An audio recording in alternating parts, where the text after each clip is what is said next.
You're born smack dab in the middle of a small town, a neighborhood buzzing with unspoken rules, cliques, and expectations you don't even understand yet. Your parents smile, hand you a toy, and remind you to be nice. You wobble on unsteady legs, unsure what nice really means. You don't know yet that life is already testing your limits, the first lessons of patience, of hiding discomfort, and of not making waves. By the time you start school, the world has already formed categories: the loud ones, the smart ones, the quiet ones, and the cool ones. You want to fit somewhere. You notice the kids who glide through the chaos effortlessly. They don't shout, they don't stumble. They exist in this strange, untouchable space. That's the space you decide to claim. You learn fast. Smile when hurt, laugh when embarrassed, nod when ignored. Every time someone pushes too far, you bite your tongue. You discover early that calmness is an invisible shield. People like calm. They envy calm. They never suspect the storm quietly brewing inside. By middle school, you're refining it. You practice walking through hallways with ease, talking just enough, never too much. You master the art of appearing unbothered. You learn which jokes to laugh at and which to ignore. You watch the drama unfold around you, like a predator observing prey. Never caught, never involved. And slowly, you start noticing something. Being the cool guy isn't about freedom. It's about constant surveillance. You are always measuring your words, your expressions, your reactions. Every social interaction is a game of camouflage. You are a chameleon, blending in while keeping everyone guessing. High school hits like a storm. Cliques become kingdoms, and you, the cool guy, walk the invisible tightrope of admiration and expectation. Teachers assume you'll handle everything without complaint. Friends borrow favors without asking because they know you won't refuse. And rivals? They test your calm looking for cracks. They probe for weakness.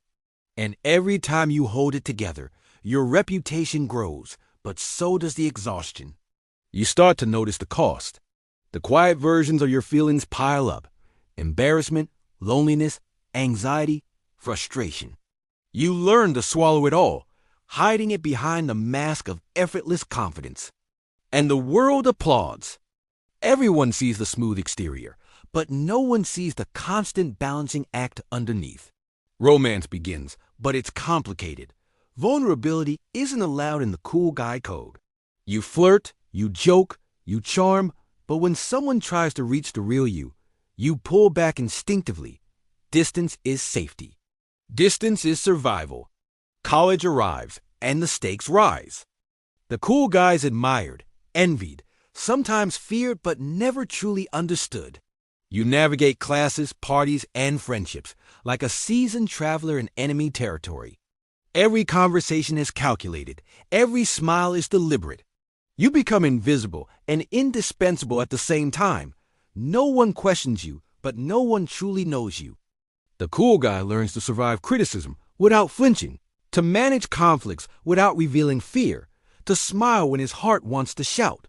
You practice this skill until it becomes second nature. It is your armor, your identity, your cage. Work life hits like a mountain. Suddenly, the mask is required everywhere. Colleagues assume calm means agreement. Bosses assume patience means tolerance. Friends assume detachment means indifference. And every time you dare to show the human beneath the exterior, you risk breaking the spell. You have to perform perfectly, constantly, relentlessly. And yet, here's the bitter truth. Admiration does not equal intimacy. Respect does not equal understanding. People want the cool guy's calm, his grace under pressure, his jokes, but they don't want his fears, his mistakes, his messy human moments. And when the mask slips, they often turn away. By your late 20s, the pattern is clear. You are exhausted from performing, from managing perceptions, from surviving your own life without complaint. You've been a master at hiding, a legend at looking unbothered, but the quiet moments at night are long and lonely. You reflect.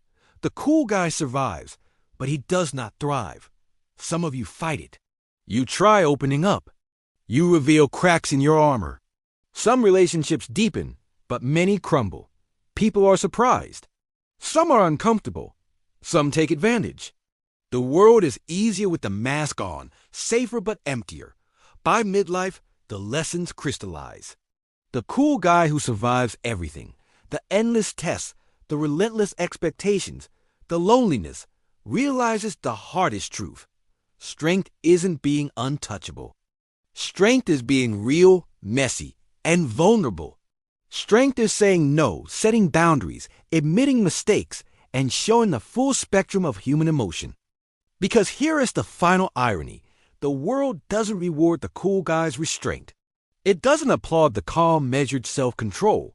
The world only notices what is bold, what is messy, what is alive. And only when you finally allow yourself to step out of the armor, when you allow people to see the real you, do you begin to truly live. Being the cool guy may have kept you safe, may have earned you respect, may have helped you survive the social wilderness. But it has also cost you connection, intimacy, and freedom. And the only way forward? Peel back the layers. Let people see you. Let yourself be seen. Because the cool guy may survive the storms, but the real you can dance in the rain.